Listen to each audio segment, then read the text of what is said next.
doing it now is because we're seeing a massive change in leadership from the baby boomers to the Gen Xers, millennials, and Gen Z. Very different style of leadership, moving away totally from command and control to authentic leadership, from self-interest to really being focused on purpose and making a difference and having an impact. Managing not just with the head, but if you will, with the heart as well. So it's kind of a shift from IQ leaders to EQ leaders. You still need to be very smart, but it's a combination of the two, head and heart. This is, I think, the largest shift we've ever seen in my lifetime by far. Maybe we could go all the way back to the greatest generation, but big shift. Today's crises are really demanding a different kind of leader. So many of the leaders, the baby boomers, were trained in fairly stable times, relatively speaking, in the 60s to the 90s. The last 20 years have been one crisis after another, from 9/11 all the way through COVID and war in Ukraine, now high inflation, which we haven't seen for 40 years, just massive changes. And we need leaders who can adapt to that rapid rate of change and lead differently with people. The demands of their people are totally different today, because employees have agency.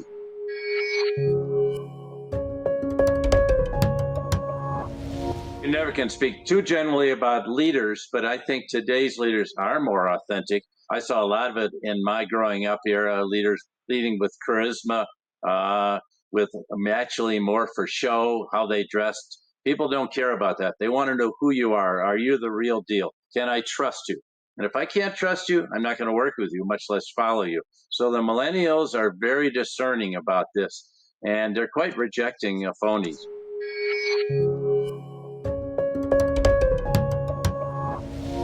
Millennials today are trying to lead with a sense of purpose. If there's no deeper purpose, there's no clarity about the values that are expected, they're going to leave until they can find someplace where they align their personal purpose with the companies. And many baby boomers have dismissed the millennials, say, oh, I can't handle this. Well, the reason they're leaving is because you've not given them some clarity over how their purpose aligns with the company's purpose. And the companies that do that well are flourishing.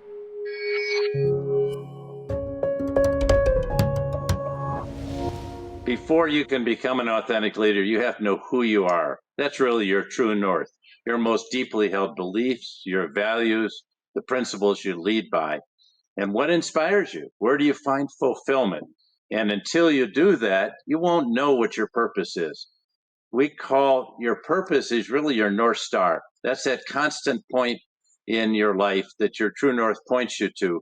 And that's what you carry that purpose throughout your life. But then you want to find a company where you can align with that. And do I feel a sense of purpose inside the company? Today, emerging leaders are looking for a place where they can carry their purpose out with a company that's really committed to purpose.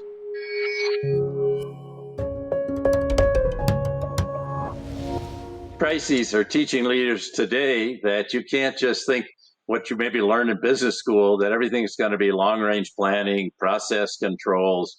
Those things are important, but actually you have to adapt very rapidly to changing conditions as a leader today. So I tell young leaders, don't put yourself in a situation where you learn how to lead in crisis. Don't just lead in stable times, because you'll never know what to do when the big crisis comes along, like COVID, where everything's shut down and you have to adapt your entire business model, like Corey Berry did at Best Buy. You have to change everything. And so if you don't have that sense of adaptability, if you're just waiting for the stable times to return, you're not going to get there.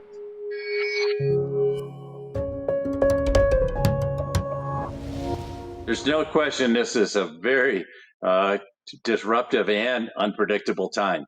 I've never seen anything like this in my entire lifetime, where all the crises are converging and they're interacting. You've got to be clear about where you're going. You never want to lose sight of your organization's vision and its values, but you need to bring people very close in with you and have contingency plans and adapt rapidly to what's happening in the marketplace. And I think it requires today that we be much closer to the market on a rapid change basis. So we know what our customers are thinking. We know what consumers are thinking, and we have that sense of their needs, so we can tailor our goods, our services, our offering to their needs. So that takes a very different kind of leader. And I think the emerging leaders that I wrote this book for. It's both a guide and an inspiration of how do you lead through a crisis, but how do you stay true to what you believe and have the moral courage not to back off.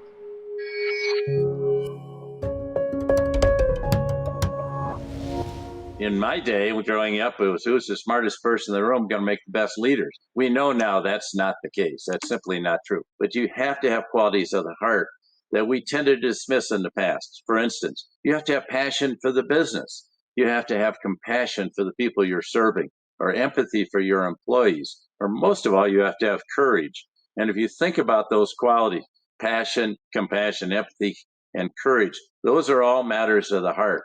Now, the interesting thing is that with IQ, your IQ really doesn't change between the ages of 10 and 60. Either you can handle rapid changes in numbers or computation, or you can't. But I think your EQ, which is really those qualities I mentioned, does change, and you can develop that. You develop this self-awareness. You only can have courage by working in situations where you're thrown into and learning courage. You're not born with courage. People are looking to leaders today that have those personal qualities, because without that, they're not going to follow them. They're certainly not going to give them their full selves, their hearts as well as their brains.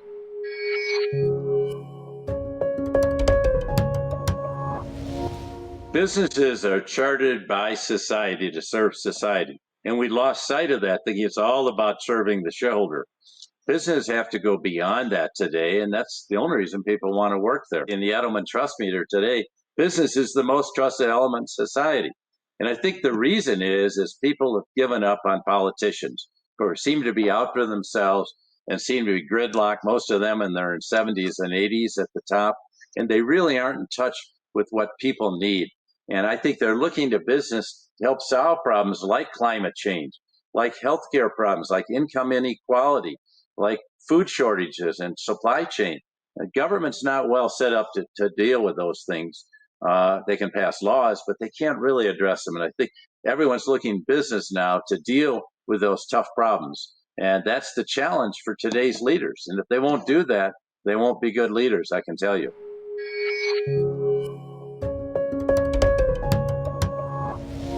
I'm very optimistic about what business is doing today. Today's leaders are really terrific. Now, in my book, I feature both what I consider to be role models of the new way of leading, many of whom are baby boomers. They're the ones that the emerging leaders are looking to. Let's take Satya Nadella at Microsoft, totally transformed that company. Mary Barra brought General Motors out of bankruptcy and is making it into a new company. These are the forerunner leaders. Hubert Joly, very committed to purpose at Best Buy, and now his successor, Corey Berry, doing a great job. Those kind of leaders are really influencing the younger leaders that are coming along that I feature in the book as well, because we need role models. We need quality role models. We don't need people who are just out for themselves.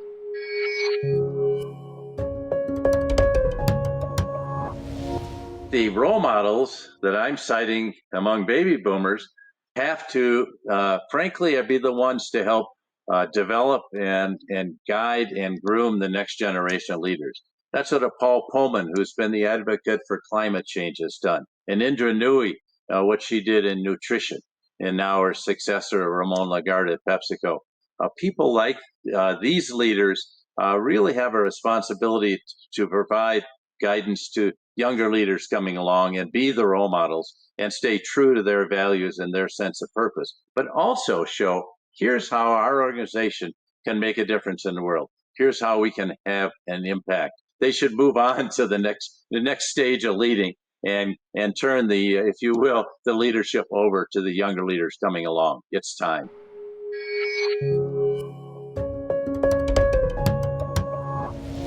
Working with many leaders over the years, I find many of them kind of just jump into leadership roles and get the power too quickly. Maybe I fell into that trap too. But I think today you really have to know yourself first before you can be a great leader. You can't go out and change the world before you know yourself. And until you do, you're always subject to what I call the adulation trap, where people on the outside are saying, oh, you're terrific, you have this great title, or you have all this power, all this money. We need to have leaders today that take the time to know themselves, and have good mentors and good guys and take honest feedback. Surround themselves with truth tellers that will tell them what they don't want to hear. I'll tell you, I got a lot of critical feedback over the years. The best thing that ever happened to me, because the hardest thing you have to do is see yourself as others see you.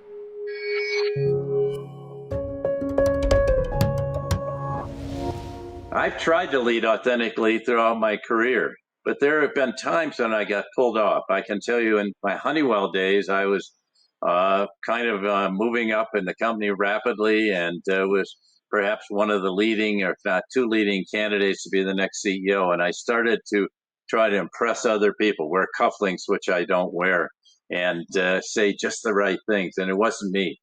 And everyone else could see it, but I couldn't see it. And one day I was driving home and looked at myself in the rearview mirror and I realized I was miserable because I was pretending everything was fine when it wasn't fine.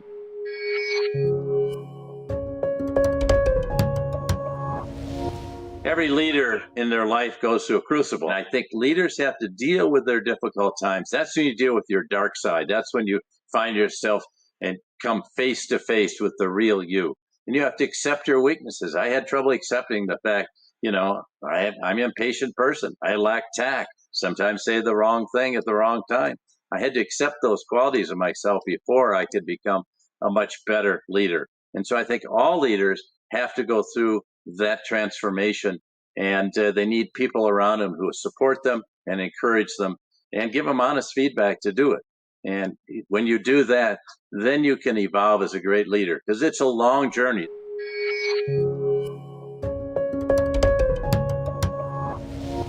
I actually think that the crises we're going through have forced people to look externally at the problems instead of trying to measure themselves by a series of internal metrics and measuring themselves by external metrics. They've had now to get real, and crises force you to do that. Of course, personal crises as well as external crises. So I'm not saying crises are a good thing, but it sure sharpens the mind and the heart.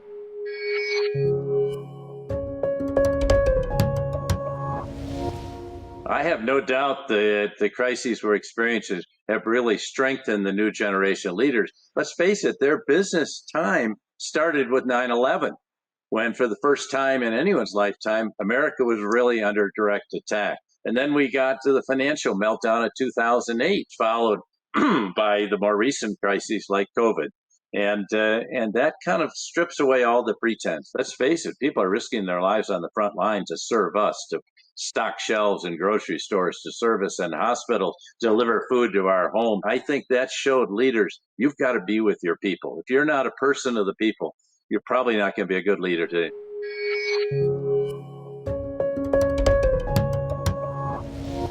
In terms of the baby boomers, there's a lot of qualities that emerging leaders should not emulate, but there are a number of baby boomer leaders that I cite in the book that are fantastic role models, and they should look to people like that.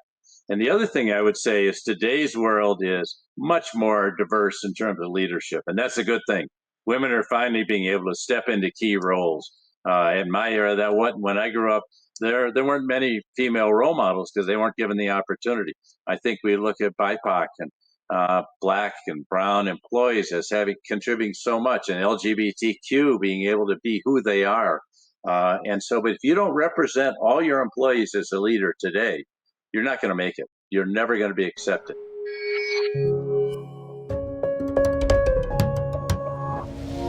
For years, I've been arguing against if you will, the shareholder-only model.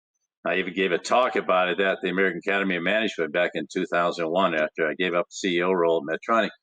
I think the adaptation of the stakeholder model, of course, shareholders are stakeholders, is really a major change in business that we'll look at 30, 40 years as having a huge impact of putting your customers and your employees' needs first, along with your shareholders. But my view is you can't sustain shareholder value over time unless you take care of your customers and give them superior service, more innovative products. Your employees today don't resonate with just making money. Like we're going to make $3.91 a share. What they resonate with is meeting customer needs. That's what gets them excited. But if we do those two things well, we motivate our employees and we serve our customers, we will create a lot of shareholder value. And that is very self-evident. But then it's sustainable. It's not a short-term thing. And so you can't focus on short-term shareholder value and create a sustainable enterprise. And my concern has been with many of the great enterprises like Kodak that focus so much on the short term that they're just gone. So we need to have that long-term view of how we achieve shareholder value.